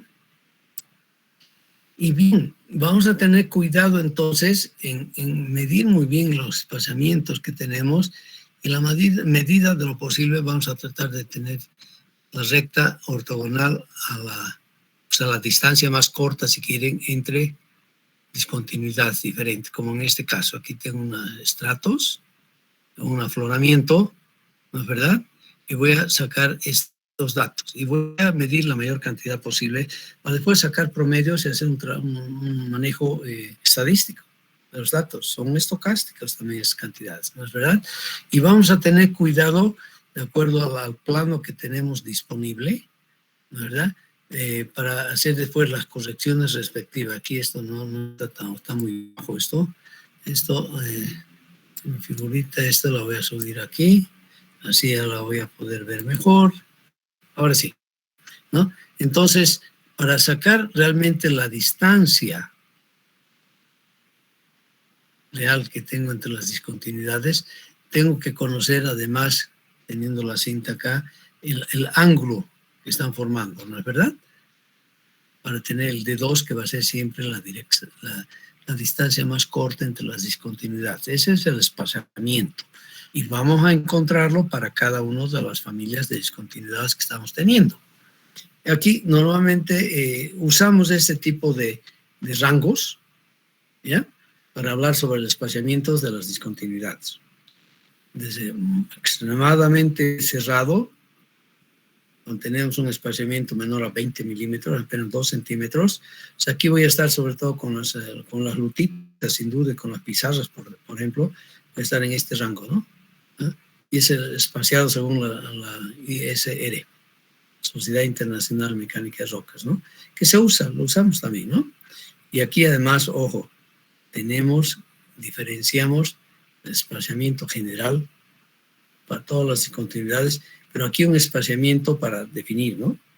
Que es solamente aplicable a la estratificación, ¿no? Fíjense, son valores diferentes, ¿no? Y aquí ya estoy de 6 milímetros, menos de 6 milímetros. O sea, una cosa muy chiquitita, ¿no? Y que es extremadamente fino, es definitivamente a lutita o pizarra, ¿no? Y así vamos con esta descripción y con estos rangos de valores, definiendo lo que tenemos como espesor. Y bueno, ¿por qué usamos esta tablita? ¿Para qué usamos esta tablita? Para escribir y explicar en el texto que siempre va acompañado a un trabajo de mapeo, campo, y expresar la mejor forma posible, de acuerdo a las recomendaciones, qué tipo de espaciamiento tengo. O sea, usted y a nosotros tenemos que saber, cuando hablo de un espaciamiento, por ejemplo, medio, de una estratificación, estoy hablando entonces de un rango alto, ¿no? Grande, de 60 a 200 milímetros, o sea, de 6 centímetros a 20 centímetros, ¿no es verdad? Ese es el rango. Por aquí no hablamos de medio grande, sino hay un poquito otra nomenclatura del espaciamiento según la Sociedad Internacional de Mecánica de Rocas, ¿no? Bueno, esto simplemente hay que saber. Cuando vamos al campo nos llevamos una copicita de esto para medimos y de paso después podemos determinar. No usamos mucho porque finalmente hemos hecho muchas mediciones y vamos a, como les mostraba acá, ¿no? Hay que hacer muchas mediciones y vamos a manejar esto estadísticamente. Y recién ese valor que tiene una probabilidad 50%, el valor medio, nos va a servir para hacer este tipo de descripción literal de lo que estamos encontrando. ¿Ya? Cuarto elemento que vamos a sacar en el trabajo de investigación que vamos a hacer es la persistencia, o si quieren ustedes, la continuidad que tienen las diferentes familias de discontinuidades, ¿ya? En el campo, ¿verdad? Y de hecho, aquí ya está muy claro, y nos va a ser muy útil también este dato. Vamos a tener la parte cuantitativa, y estas son la clasificación, la descripción literal que tenemos de la persistencia. La persistencia, entonces, es el grado de continuidad que tienen las familias de discontinuidades, ¿ya? Porque tenemos varias familias, 1, 2, 3, a veces incluso 4, pero normalmente van a ser 3. Quinto elemento que vamos a sacar, que vamos a anotar, es la apertura de la discontinuidad. Y si tienes relleno o no tienes relleno, y qué tipo de relleno tiene, ¿no? O sea, y esto normalmente lo hacemos con los pequeños flexómetros de 1,5 metros, de 2, o lo que tengan ustedes, y medimos con el flexómetro, no necesitamos más. Y esos son los rangos con los cuales estamos midiendo, ¿de acuerdo? Aquí, cuando es cerrado, va hasta 0,5 milímetros, hasta 10 milímetros ancha, aspecto de hendidura, y totalmente abierto cuando es más, incluso mayor a un metro, ¿no, verdad? Vamos a describir entonces esta apertura, ¿ya? Y vamos a documentar si tiene relleno o no tiene relleno. O sea, medir en varios lugares para sacar después un buen promedio. Eso es importante. Vamos a ver la rugosidad, ¿no, verdad? La rugosidad ya hemos hablado, creo que hemos hablado en capítulo 3, ¿no? Donde tenemos diferentes formas de medir la rugosidad y también la ondulación. Y habíamos hablado de los factores de escala también, ¿no es verdad? En el capítulo 3, entonces vamos a aplicar todos esos conocimientos también que vamos a obtener en el campo, ¿no? Para sacar el JRC, sobre todo de la discontinuidad. Para eso usamos cabalmente el perfilógrafo de Barton, o sea, la peineta de Barton, para sacar el JRC. Aquí en esta hay que tener cuidado, pero les he presentado una figurita mejor en el capítulo 3, donde está más la escala, ¿no es verdad? Y eso es bien importante, la escala. Entonces, el gráfico que usamos, voy a cambiar esto, es 10 centímetros. Y vamos a comparar, porque con el perfilógrafo, estamos sacando el perfil, ¿no? Y normalmente, si tenemos así expuesto razonablemente una superficie de una discontinuidad, vamos a sacar ese perfil también en unas 3 direcciones, y que va a ir variando, ¿no es verdad? Va a ir variando, porque tenemos aquí cierta ondulación y también tenemos la aspereza, la rugosidad, que nos va a ayudar finalmente a encontrar nuestro JRC. Aquí, de hecho, me presentan que no usamos mucho el J residual, el JRC a 20, aquí en 20, no sé, es un metro, y esto es en 20 centímetros sería, ¿no? Pero el estándar es 10 centímetros, ¿ya? Vamos a ver muy bien los rellenos, vamos a sacar una pequeña muestra para saber qué tipo de rellenos hay, ¿no es verdad? Y el espesor, además, vamos a sacar, y el relleno. Veremos su espesor, mineralogía, veamos si es un material arcilloso, ¿no es verdad? Si tiene alguna reacción de sobreconsolidación, eso vamos a ver claramente. La humedad, si está húmedo o no es húmedo, el desplazamiento de cortantes previos. Aquí se tuvo alguna vez alguna falla, ¿no es verdad?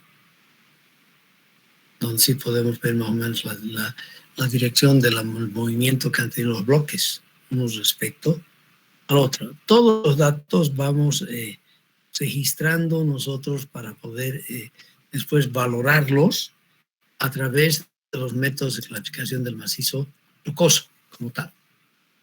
Algo que sí usamos mucho y hay que usarlo Y eso, por favor, revisen el capítulo 6 del libro que ya tienen, de Ramírez y Anguren, de mecánica de rocas, ¿ya?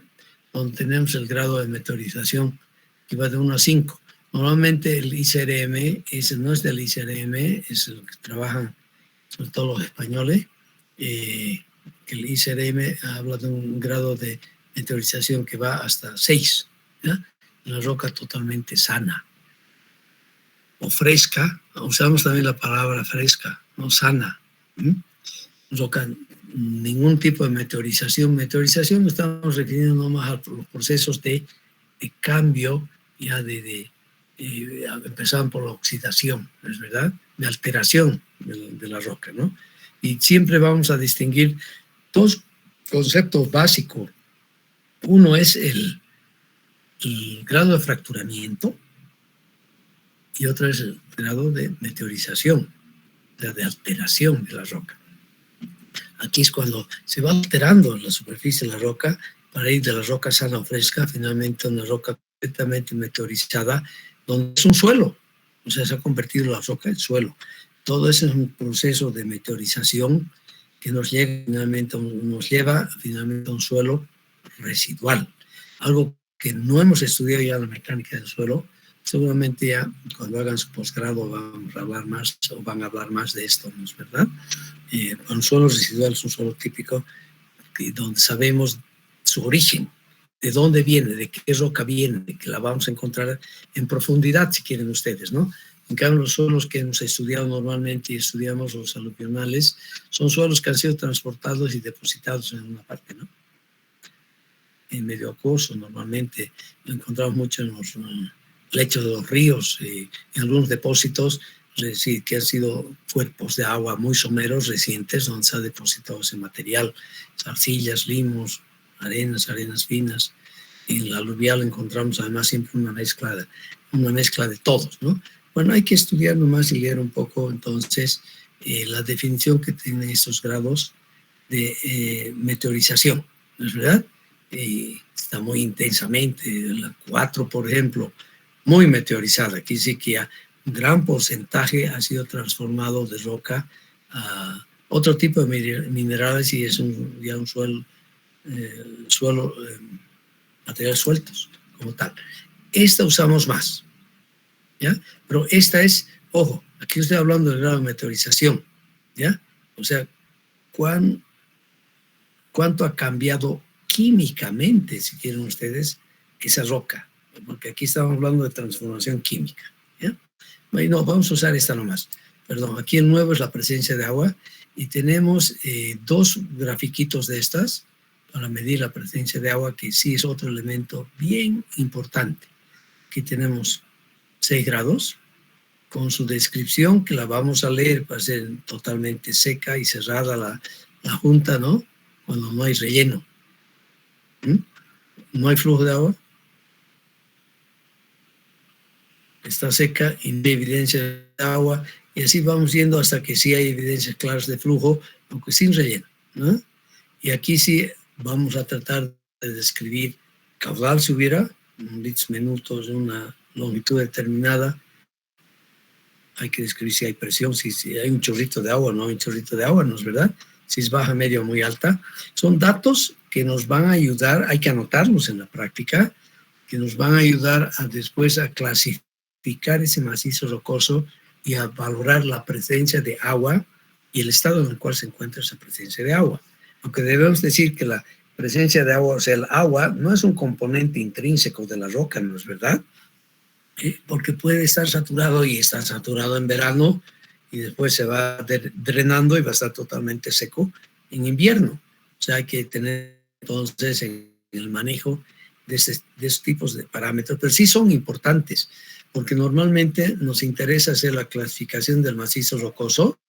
Para el caso más es favorable, el que nos va a conducir a tomar decisiones sobre el tipo de sostenimiento que vamos a tener y el tipo de parámetros que debemos utilizar por ya nuestros cálculos de estado límite o de cálculos tensodeformacionales. Vamos a tener entonces que conocer la situación más desfavorable, y eso lo logramos a través de esta descripción, de esta observación. Fíjense ustedes que tenemos observaciones que son realmente más cualitativas que cuantitativas, ¿ya? Pero, ok, pero eso nos sirve mucho para saber dónde estamos y lo que voy a construir ahí. Presencia de agua, pero cuando ya tenemos relleno. Y aquí nos dice, se debe estimar caudal litros por minuto. Una cosa que yo he aprendido es, estimar caudal es tremendamente difícil.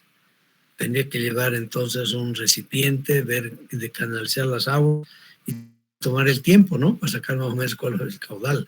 Porque a ojímetro le digo que muy difícil. Sí podemos, grosso modo, decir si está totalmente seco, si hay alguna, hay humedad, la mancha de humedad se la puede ver muy bien, y si no hay ninguna circulación, puede haber algunas gotas.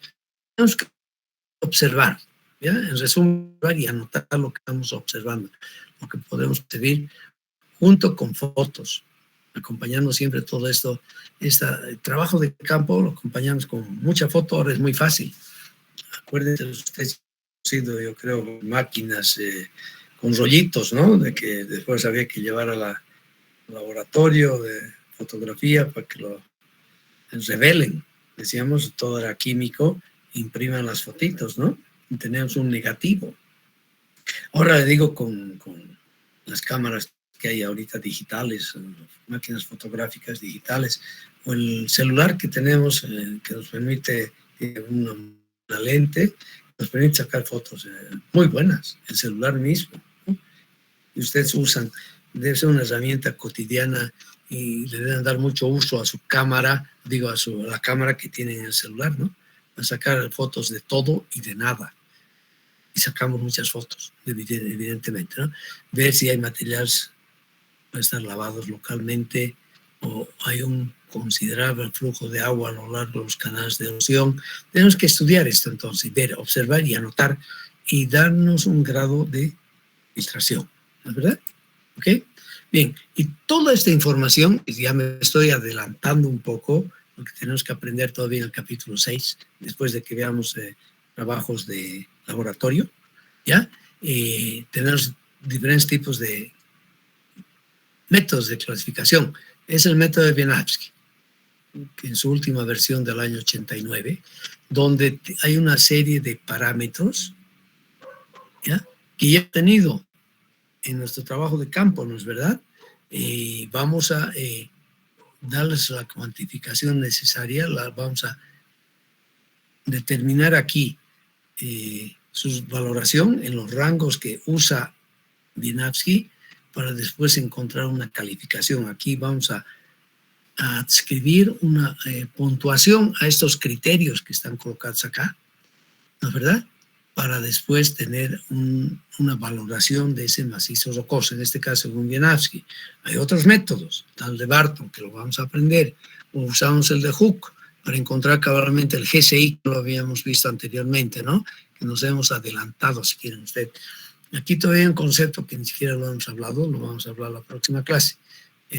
No sé si lo he hablado aquí, creo, la designación de la calidad de la roca. No, en el capítulo 6 estoy hablando de esto, ¿no? O sea, esto simplemente les presento como ejemplo de una planilla de aplicación.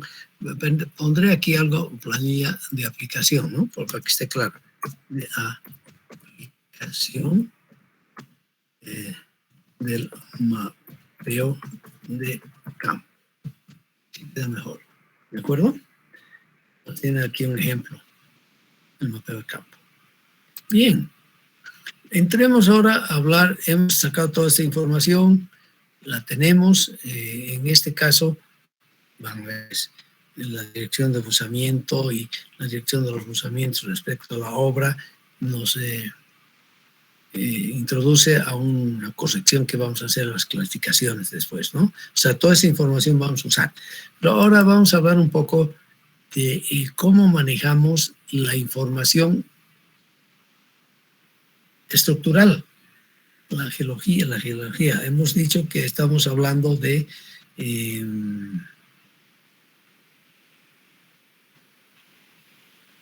tenemos discontinuidades en el macizo rocoso. y esos vamos a concebirlos como planos planos en el espacio. O sea, que tenemos que conocer muy bien cuál es la ubicación de estos planos en el espacio. Y después van a ser tremendamente útiles. Todos estos datos son tremendamente útiles para hacer nuestros diseños, para verificar y de saber qué tipo de modo de falla vamos a tener. Y que no deben olvidarse ustedes que son estas singularidades, son las discontinuidades en el macizo rocoso que en gran medida nos definen, son puntos, son áreas débiles, nos definen los modelos o modos de falla que podamos tener, si hacemos una excavación superficial o una excavación subterránea o una fundación, tenemos que tomarlos en cuenta, ¿de acuerdo? Entonces vamos a tener que manejar esta información. Y han visto ustedes que son muchos datos, ¿no? Hemos dicho, tenemos que hacer muchas mediciones. Y lo que no he escrito acá, y sí quiero escribir para que esté claro para ustedes, cuando hablamos de las mediciones acá, tengo aquí, voy a tratar aquí de introducir, para que esté muy clarito para ustedes, ¿ya?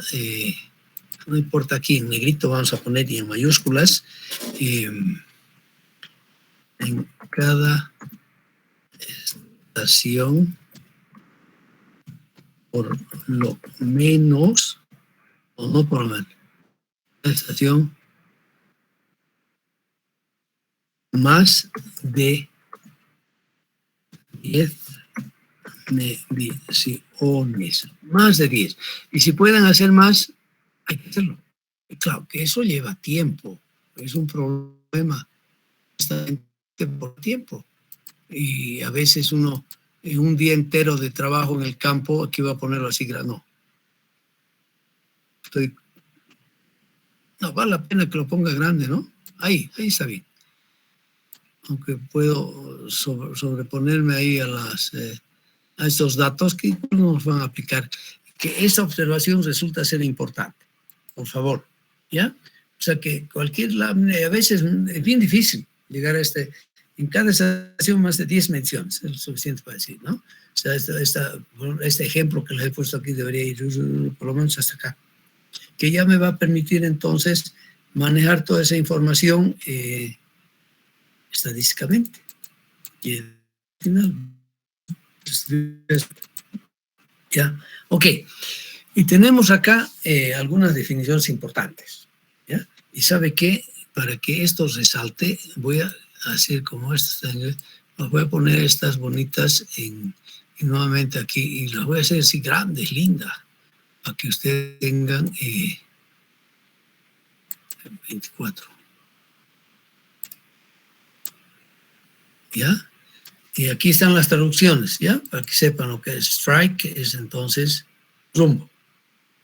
Y aquí tengo la dirección de buzamiento, creo que lo voy a dejar nomás en este tamañito. Simplemente voy a cambiar esto, lo voy a poner en negrilla, para que llame la atención. Esto también lo pondremos nomás en 18, muy feo, ha quedado 24. Pero se entiende, ¿no es verdad? Y aquí finalmente tengo este buzamiento, lo vamos a poner también en Arial en negrita, ¿ya?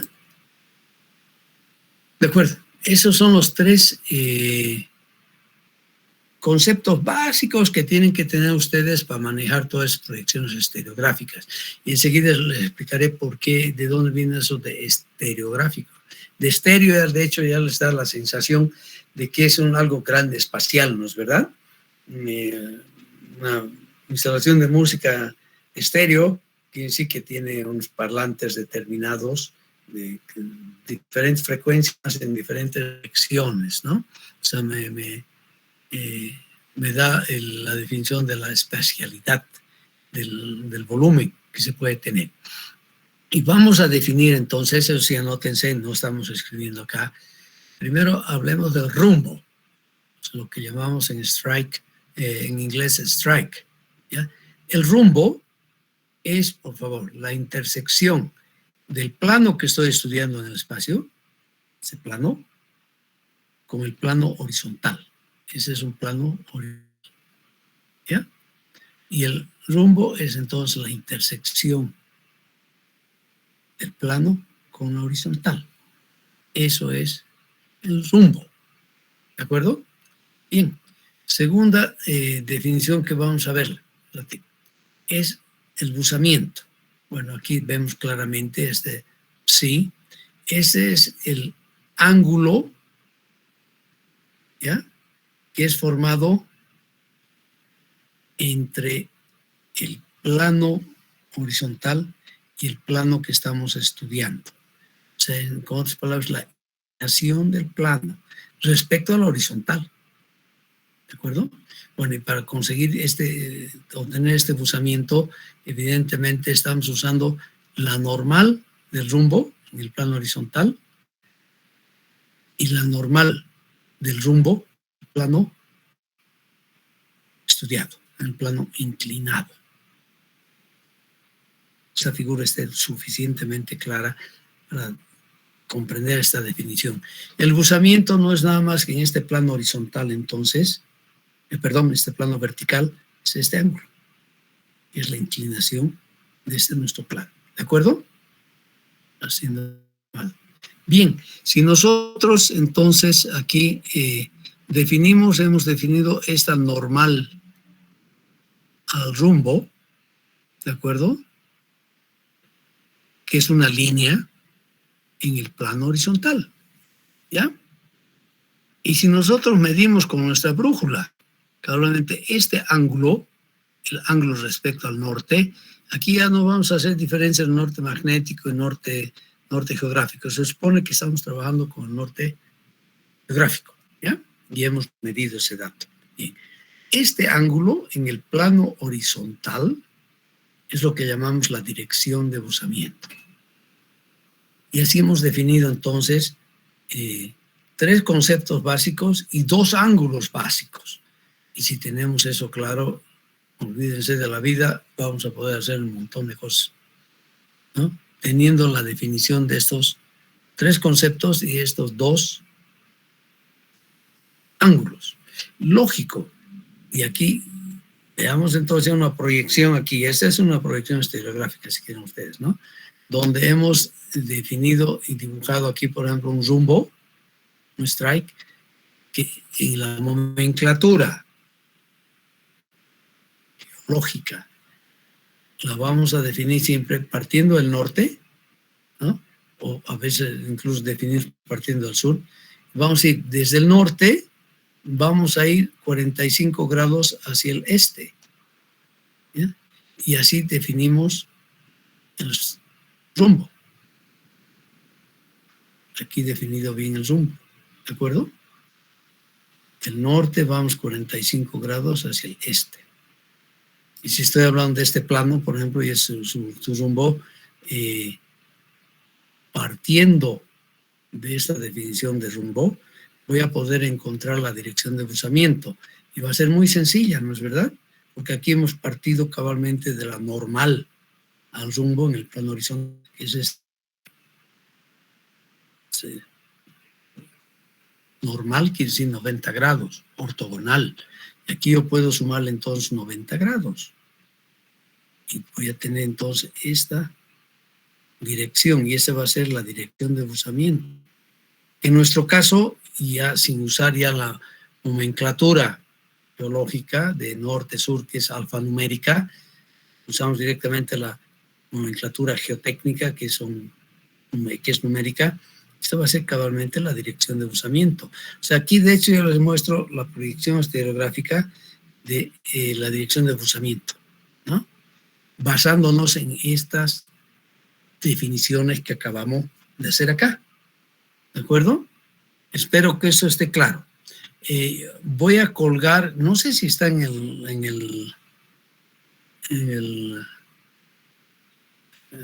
el programa de Midclass, ya colgado este documento, esta referencia que es bien importante para ustedes y que es aparte del libro de González de Vallejo, La Ingeniería Geológica, y del libro de Ramírez, es La mecánica de rocas y taludes. Es el tercer libro que quiero que lo tengan y que estudien. Y bueno, ya les voy a pedir que me hagan ahora, no les he mandado, les dije que les iba a mandar una práctica en la anterior clase, no les he mandado nada. O sea que recién ahora les voy a mandar una práctica 2. Voy a escribirla en el sistema para que esté claro, para entregar el día viernes. Y va a ser, desarrollen el tema proyección gráfica, ¿ya? Y van a usar como referencia este libro en capítulos respectivos. Ustedes van a buscar, les pido que hagan un esfuerzo, lean un poco de inglés para tener la proyección estereográfica, usando como referencia principal el libro de Willy, que es muy importante e interesante. ¿Ya? Bien, pero veamos a ver cuáles son esas proyecciones estereográficas un poco. Y vamos a ver que tenemos, en sí lo que hacemos es proyectamos en un plano horizontal, si quieren ustedes, ¿ya? El rumbo, si quieren, es decir, un plano que estamos estudiando, y vamos a proyectar este plano después una horizontal, eso vamos a hablar enseguida, aprovechando la intersección de este plano con una media esfera. O sea, aquí estamos haciendo estereografía espacial, ¿no? Y por eso vamos a trabajar con la mediosfera de una esfera perfecta, que tiene, si quieren ustedes, un polo norte y aquí abajo un polo sur, ¿no es verdad? Y vamos a manejar y vamos a buscar, vamos a aprender a representar este plano que está aquí achurado, ¿ya? Que tiene una intersección con la superficie de la esfera sur, de la media esfera sur. La vamos a proyectar, hay dos formas de proyectar, enseguida vamos a ver, sobre un plano horizontal, ¿ya? Y aquí definimos claramente los dos ángulos principales de los cuales estamos hablando, que hemos hablado acá, el alfa y el psi, ¿no es verdad? Normalmente hablamos de el programa que vamos a usar y todo. Aquí hablamos de ese es el alfa, la dirección de buzamiento, y que ya está muy clara, ¿no? Porque es partiendo del norte, defino el ángulo de apertura de la normal, de la proyección de la normal del rumbo en el plano sobre la horizontal, que es lo que hemos mostrado acá. ¿No es verdad? Bien sencillo. Aquí está el alfa también, simplemente que aquí lo presentamos aquí como si estuviéramos haciendo un talud, si quieren ustedes, pero aquí está el alfa, y en forma más genérica lo estamos presentando ahora aquí. ¿Ya? Este es el ángulo alfa, que es el que medimos también con nuestra brújula de Clark. Y aquí está el ángulo de buzamiento, que es el dip, que no es nada más, fíjense ustedes, que el ángulo entre la normal del rumbo en el plano horizontal con la normal del rumbo en el plano que estamos estudiando, que es este ángulo, que es el dip, el buzamiento, entonces. ¿De acuerdo? Bien, si nosotros, esa es la proyección de un plano. Si nosotros queremos la proyección de una línea, bueno, tenemos esta línea, ¿ya? Que atraviesa evidentemente la superficie del hemisferio sur de nuestra esfera en este punto. Y este punto, evidentemente, me va a poder permitir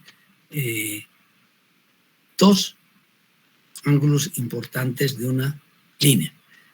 Va a ser primero el trend, que se dice aquí que es la dirección, es simplemente entonces el ángulo de la proyección vertical de esta línea que estamos estudiando en el plano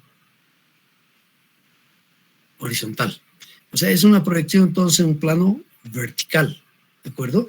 Y aquí voy a cambiar un poquito esto, como hemos hecho anteriormente. Voy a sacar tal vez esos, vamos a poner aquí esto que sea negrito y esto que sea Arial, ¿no? O Arial. Y aquí el trend es la dirección, ¿de acuerdo? Y el planche es la inclinación. Aquí no he escrito, por ejemplo, que esto va a ser, a ver, dibujaré un ratito, voy a copiar esto y voy a colocar aquí para que esté claro para ustedes. No, pero aquí he escrito ya pues, inclinación o dirección, aquí ya he escrito. Mira, no estaba leyendo la traducción. Aquí está la inclinación, el planche, ¿ya? O sea, es su inclinación. O sea, aquí hacemos una pequeña diferencia porque hablamos de inclinación con una línea, ¿ya? Y buzamiento cuando es un plano. En resumen, tanto un plano como una línea son caracterizados por dos ángulos. En el caso del plano, tenemos nosotros la dirección de buzamiento respecto al norte, que varía de 0 a 360 grados, y la inclinación de ese plano, que le llamamos buzamiento. ¿Ya? Alfa, beta. Aquí, cuando hablamos de una línea en el espacio, esta línea está claramente definida, o esa línea que atraviesa aquí en este punto que representa la línea, o sea, la línea está representada por el puntito acá, ¿no? Que va a tener una dirección que es el ángulo en el plano horizontal respecto al norte, y va a tener una inclinación que es en plano vertical respecto a la proyección de la misma línea en el plano horizontal, ¿no? Es una proyección directa en el plano vertical. Ese va a ser el planche, es la inclinación como tal, ¿de acuerdo? Bien, entonces tenemos estas dos definiciones de estos dos ángulos. Si resumo, un plano lo vamos a representar claramente en el espacio con una dirección de buzamiento, ángulo alfa, y un buzamiento que va a ser el ángulo psi, o a veces usamos también beta, muchas veces. Y una línea nuevamente con un ángulo que también podemos llamar alfa, esta dirección, el trend, la dirección, y su inclinación, que va a ser este ángulo aquí respectivo. Eso tenemos que aprender a mover. Bien, veamos ahora los tipos de proyecciones que hemos hablado que vamos a hacer una proyección. Pero ¿cómo vamos a hacer las proyecciones? Yo, estamos en hora, nos vamos a quedar acá. Más bien voy a, no sé, déjenme pensar un ratito, porque como no hemos avanzado suficientemente en proyección estereográfica, hacer una práctica sobre proyección estereográfica me parece que todavía no es apropiado, ¿no es verdad? Pero sí, va a haber de todas maneras una práctica, porque necesito que ustedes trabajen, yo necesito también evaluar, si quieren ustedes, tiempo que dedican al estudio. Evidentemente eso es cuestión conciencial, es de la conciencia de ustedes, que hagan su trabajo y que no copien, porque son 2 o 3 los que hacen y muchos los que copian para presentar, ¿no? Entonces tiene que haber cierta práctica, que tienen que reflejar que están dominando el tema. Entonces, en este caso, yo voy a pedirles que al estudiar preparen muy bien y me van a presentar criterio, les voy a escribir en el sistema, ¿no?, de rotura que hemos avanzado ya para rocas y macizos rocosos. Esa va a ser la práctica 2 que la voy a poner esta tarde en el sistema para que ustedes trabajen. ¿Ya? ¿Tienen alguna pregunta todavía por ahí? No tienen ninguna pregunta, una belleza. ¿Alguna aclaración que deseen tener?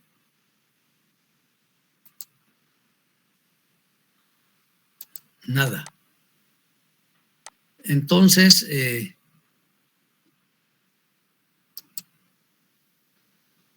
Les deseo éxito, estudien y nos vemos la próxima semana. ¿Ya?